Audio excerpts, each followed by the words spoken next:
ETF index mutual funds నేర్చుకుని stock మార్కెట్లో రాణించాలనుకుంటున్నారా? వెంటనే ఈ నెంబర్కి కాల్ చేయండి. నమస్తే రమగారు. నమస్తే రమగారు, మనం కొంతమందిని ఇష్టపడతాం, వాళ్ళకి చాలా దగ్గర వాళ్ళని చూస్తూ ఉంటాం, ప్రతిదీ షేర్ చేసుకుంటాం, మనం చెప్పాలనుకుంటాం. కానీ వాళ్ళు అంటి ముట్టనట్టుగా మనల్ని పట్టించుకున్నట్లుగా ఉంటారు. కొన్ని కొన్ని క్యారెక్టర్స్ మనకి ఎదురవుతూ ఉంటాయి ఇలాంటివి. అలాంటప్పుడు ఏం చేయాలండి? వాళ్ళ అటెన్షన్ మన మీద ఉండదు అసలు, కానీ మనకు మాత్రం పూర్తిగా ఉంటుంది. జనరల్గా ఇలాంటి ఇష్యూస్ మొగుడు పెళ్ళాల మధ్య ఉంటాయి జయ. అంతే. పొద్దున్న లేచి దగ్గర నుంచి సాయంత్రం దాకా అన్ని పనులు మనమే అందిస్తాం. ఒక్క మాట, మొగుడు పిల్లల మధ్య ఉంటేనే మనం ఇది ఎక్స్ప్రెస్ చేస్తాం, అటెన్షన్ లేదని. ఏ అక్క చెల్లెళ్ళు అన్నదమ్ములు అనుకోండి, అయ్యో మాట్లాడట్లేదని కొన్ని రోజులు అనుకుంటా, పోనీ మాట్లాడిపోతే మాట్లాడిపోయారు, వాళ్ళకి నచ్చితే మాట్లాడతారు, లేకపోతే లేదు అనుకుంటాం. కదరమ్మ గారు. అవును. ఓన్లీ వైఫ్ అండ్ హస్బెండ్ మధ్య మాత్రమే ఏంటి మాట్లాడట్లా, ఎందుకు ఇట్లా ఉన్నారని ఎక్కువగా ఆలోచిస్తాం. మాట్లాడతారు కానీ ఏంటంటే నిర్లక్ష్యంగా ప్రవర్తిస్తారు. నీకు చెప్పేదేంటి, నీతో ఏంటి అన్నట్టుగా ప్రవర్తిస్తారు. ఆడ మగ కూడా చేస్తారు జయ. ఇది పెళ్ళాలు చేస్తారు, మొగుళ్ళు చేస్తారు. వాళ్ళు ఫీల్ అవుతారు, వీళ్ళు ఫీల్ అవుతారు. ఇప్పుడు ఆడవారికి సాగిద్దారమ్మ గారు. సాగుతుంది జయ. ఎందుకు సాగదు? ఎందుకు సాగదు? నిర్లక్ష్యం చేయటం అనేది. నిర్లక్ష్యం చేయటం, మా ఇష్టారాజ్యంగా ఉండటం, తన వాళ్ళకే ఇంపార్టెన్స్ ఇవ్వటం, తను అనుకున్నదే చేయటం. మెతగ్గా ఉండే భర్తలు లేరా లోకంలో? లేరనుకుంటున్నావు నువ్వు, నీ అనుభవం అలాంటిది. ఉన్నారు జయ, అట్లా కూడా ఉంటుంది. మేబీ రెండు ఉంటాయి కదా, ఒకటే రెండు ఉంటాయి, తప్పు. రెండు ఉంటాయి. ఎందుకంటే మనకి ఎలా అయిందంటే జయ, ఇదివరకటి కాలం వేరు. ఇదివరకు ఎక్కడో ఒక్క గయ్యాళ్ళు ఉండేది, ఆమె గంప గయ్యాళి, ఊరికొక్క గయ్యాళి ఆవిడ ఉండేది. మన చుట్టాల్లో పెద్ద సమూహంలో ఒక్క ఆవిడే నోరు గలది. అలాగే ఉండేవాళ్ళు. మగవాళ్ళు చాలామంది ఉంటారు, రౌడీలు, అన్నిటికీ పోట్లాటకు దిగేవాళ్ళు, పెద్ద నోరు పెట్టుకునేవాళ్ళు, గొడవ పెట్టి గెలిచేవాళ్ళు, ఈజీగా చెంపకాయల మీద కొట్టేయటం, చెంపల మీద కొట్టేయటానికి జోరుగా వెళ్ళిపోయేవాళ్ళు. మగవాళ్ళు ఎక్కువ, ఆడవాళ్ళు తక్కువ పాతకాలపు సమాజంలో. ఇది మనం ఎలా అయిందంటే క్రమంగా మనకి ఆడవాళ్ళని అదుపులో ఉంచి పెంచే విధానం మర్చిపోయాం మనం. మనకు ఇప్పుడు ఆ పద్ధతి లేదు. ఆడాళ్ళు వంటింటి కుందేళ్ళుగా లేరమ్మా ఇప్పుడు. అస్సలు కాదు. ఉన్నాం, అయినా కూడా కొంత పరిస్థితి ఆడవాళ్లే సర్దుకోవాల్సిన స్థితి ఉన్నది తప్పకుండా. కానీ సర్దుకోని వాళ్ళు కూడా చాలామందే ఉన్నారు. తమిష్టారాజ్యంగా చేసేవాళ్ళు.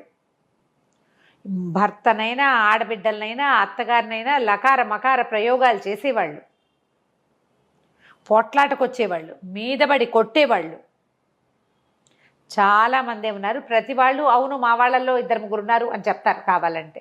నీ అనుభవం లేదు నీకు, అంతే. అంతే, నువ్వు చూడలేదు ఇంకా. నేను కేసులు చూస్తాను, మనుషుల్ని చూస్తాను, చుట్టుపక్కల చూస్తా, కథలు, పుస్తకాలు, పత్రికలు, పేపర్లు. మీరు డిక్షనరీ అయిపోయారు కదా. నేను రోజు న్యూస్ చూస్తాను జయ. 100% ఉదయము సాయంత్రము న్యూస్లు చూడాల్సిందే మేము. ప్రతిరోజు పేపర్ చదవాల్సిందే. పేపర్ చదవని రోజున ఏదో అన్నం తినని రోజుగా ఉంటాను నేను. మరి నేను లేకపోతే నాకు ఇంత సమాచారం ఎలా వస్తుంది? ఇలాంటి వాళ్ళు అన్ని చోట్ల ఉన్నారు, ఎప్పుడు ఉంటారు. లేరని చెప్పను, ఎందుకంటే నాణ్యానికి 2 వైపులా ఎట్లాగో డెఫినెట్గా ఉంటారు. ఇప్పుడు చూసింది తక్కువ. ఇప్పుడు సమాజం ఏంటంటే ఆడపిల్లలకి చదువులు, ఉద్యోగాలు, తమ సొంత ఐడియాలజీ, తమ అనుకున్నది చేయటం, తమింటికి తమే మహారాణులుగా, యువరాణులుగా ఉండటం, క్వీన్స్గా ఉండటం, అలాంటి ఒక ప్రాక్టీసు గత 30-40 సంవత్సరాలుగా జరుగుతూనే ఉంది. అయితే ఇప్పుడు మనం నిర్లక్ష్యం గురించి మాట్లాడుతున్నాం. వాళ్ళు వీళ్ళు కూడా చేయొచ్చు కదా. సాధారణంగా నిర్లక్ష్యానికి గురయ్యేసరికల్లా మనకి పెయిన్, దుఃఖం, పోట్లాట జనరల్గా జరిగేది కదా. వాదిస్తాం, పోట్లాడతాం, అడుగుతాం, క్వశ్చన్ చేస్తాం. ఏంటి నీ ఉద్దేశం? ఎందుకు మాట్లాడట్లా, లేదా ఎందుకు ఇలా చేసావు, నాకు చెప్పకుండా ఎందుకు చేసావు, నీతో పాటు నేను సమాన భాగస్వామిని కానా, ఇలాంటివి ఏవో నేను అన్నప్పుడు అప్పుడు అది చేయలేదా, ఇప్పుడు ఇది చేయలేదా, నేను అదంతా చేసా కదా అని నిలదీస్తాం. చిలికి చిలికి గాలివాని అయిపోతుంది. ఈ టీ కప్పులో తుఫాను ఒక్కొక్కసారి అమ్మాయి పుట్టింటికి వెళ్ళిపోవటానికి, లేదా ఈ అబ్బాయి వాకౌట్ చేయటానికి, లేదా కొట్టడానికి, అబ్యూజింగ్కి, మ్యాన్ హ్యాండ్లింగ్కి, అబ్యూజింగ్ అనకూడదు, మ్యాన్ హ్యాండ్లింగ్కి ఆడాళ్లే కొట్టే. అప్పుడు ఆడవాళ్ళు కూడా తిరగబడి వాళ్ళు కూడా ఓ చెంపకాయ కొట్టడానికి దారి తీస్తోంది ఇవాళ రేపు. ఆడామగా ఒకళ్ళు కొట్టుకుంటున్న కేసులు డజన్ల కొద్దీ చూస్తున్నాం పేపర్లలో టీవీలలో కూడా. నేను కూడా వింటున్నాను అనుకో. అవును, అబ్బాయి కొట్టాడు, అమ్మాయి కూడా కొట్టింది. సినిమాల్లో కూడా చూస్తాం.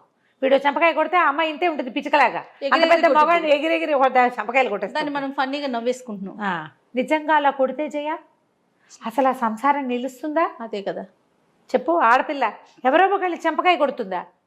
లేదు రమ్మగారు, నేను కూడా విన్నానండి. అవునా? నేను విన్నాను రమ్మగారు, రీసెంట్గానే విన్నాను.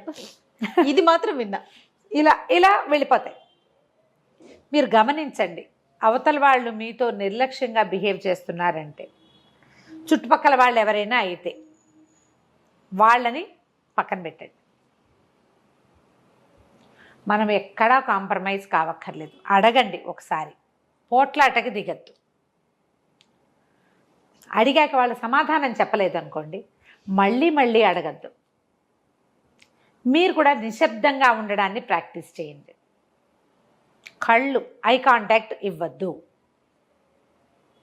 అన్నం పెట్టేటప్పుడు కూడా ఐ కాంటాక్ట్ ఇవ్వద్దు. మాట్లాడకుండా ఉండిపోతే సైలెంట్ వార్ ఉండిపోతే ఆటోమేటిక్గా ఇది పల్చబడుతుంది. మనం చుట్టుపక్కల వాళ్ళతో చేసేటప్పుడు భర్తలతోటి కానీ భార్యలతోటి కానీ ఇదే చేయాలి. మొహం తప్పించాలి. ఇంట్లోనే ఉంటాం, నువ్వు ప్రశ్నించి సమాధానం రాబట్టలేవు. ప్రశ్నించావు, ఆన్సర్ వచ్చిందనుకో ఓకే, రాలేదనుకో మళ్ళీ పరిప్రశ్న చేస్తావా? పదే వాళ్ళని వెళ్ళి పిలిపించి అడిగిస్తావా? నాతో సరిగా ఉండట్లేదు అనే విషయాన్ని ఎంతమంది చెప్పుకుంటారు రోతగా? అదే కదా. పూట ఏం చెప్తావు? చెప్పుకుంటాం, ఏదో పెద్ద సీరియస్ ఇష్యూ అయితే. ఇది ఏదో చిన్నది మనకు అర్థమవుతోంది, వీళ్ళు మనతో సరిగా ఉండట్లేదు.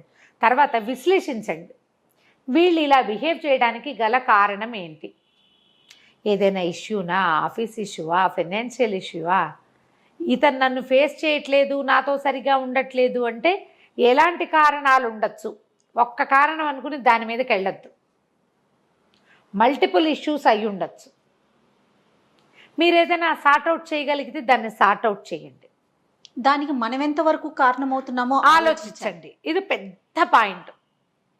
అతను అట్లా మనతో అంటిముట్టినట్టుగా ఉండటానికి, లేకపోతే నిర్లక్ష్యంగా బిహేవ్ చేయటానికి, నీకు చెప్పేదేంటి అన్నట్టుగా మాట్లాడడానికి కారణం మనం కూడానా అనేది విశ్లేషించండి.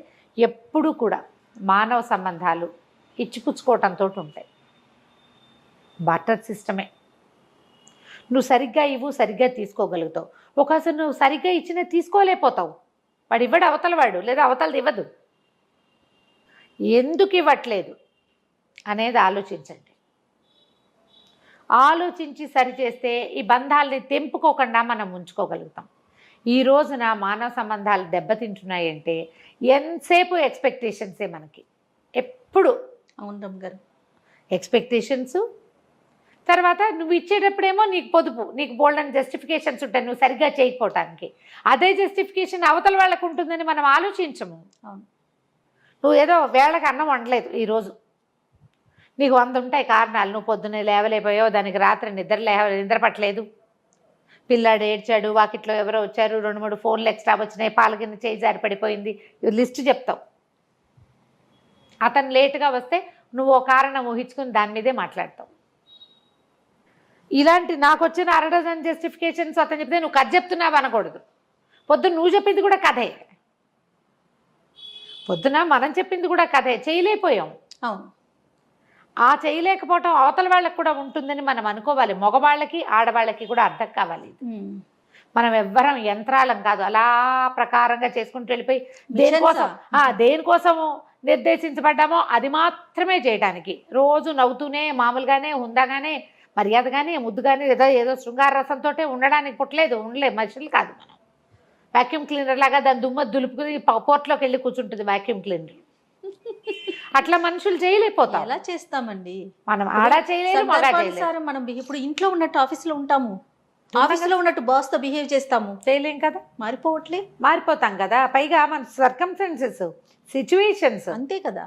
రకరకాల ఈవెంట్స్, రకరకాల మనుషులు, మనం కలిసేటువంటి మనుషుల తాలూకు వివిధమైన ప్రవర్తనలు, అవన్నీ కూడా మన జీవితానికి కారణమవుతాయి.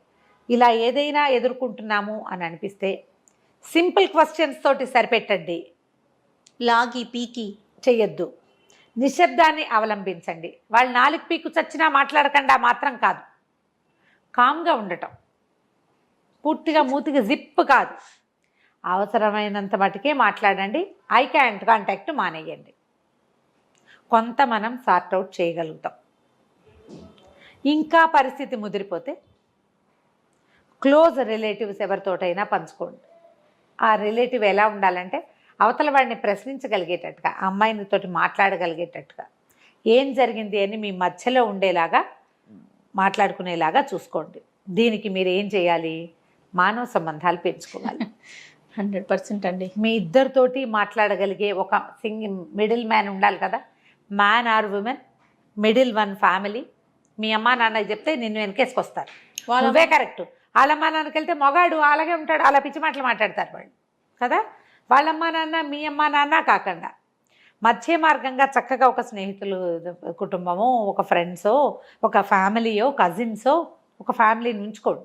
అందరూ కూడా దీన్ని మెయింటైన్ చేయాలి. ఈ మధ్య మార్గం ఉంటే మీకు ఈ సార్ట్అవుట్ చేసుకోవడానికి చాలా హాయిగా ఉంటుంది. మీరు వాళ్ళకి మధ్యవర్తిగా ఉండండి, వాళ్ళు మీకు మధ్యవర్తిగా ఉంటారు. మీ ఇద్దరు కలిసి ఇంకొకళ్ళకి మధ్యవర్తిగా ఉండండి. ఇలా కాపాడుకుంటే మనం ఏంటంటే ఈ ఫ్యామిలీ ఇష్యూస్ని ఈజీగా సార్ట్అవుట్ చేసుకోగలుగుతాం. ఎవరి నిర్లక్ష్యాన్నైనా భరించడం చాలా కష్టం చేయాలి. ఆ నిర్లక్ష్యానికి గురైన వారికే తెలుస్తుందండి.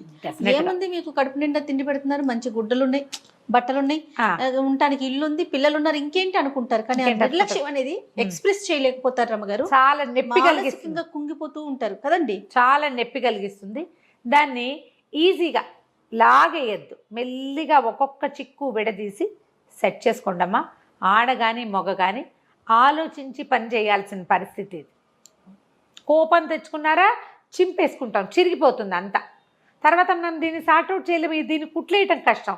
ఓ గీత చిరిగింది అనుకో ఈజీగా కుట్టేస్తాం, బదబదాలుగా అడదిడ్డంగా చిరిగిపోతే మనం దాన్ని ఎట్లా సార్ట్అవుట్ చేస్తాం? పడేయటమే, చేయలేకపోతాం, వదిలిపెట్టేయాల్సి వస్తుంది. వదిలేదాకా తెచ్చుకోవద్దు. రైట్. అంతే. నమస్తే రమ్మగారు. నమస్తే.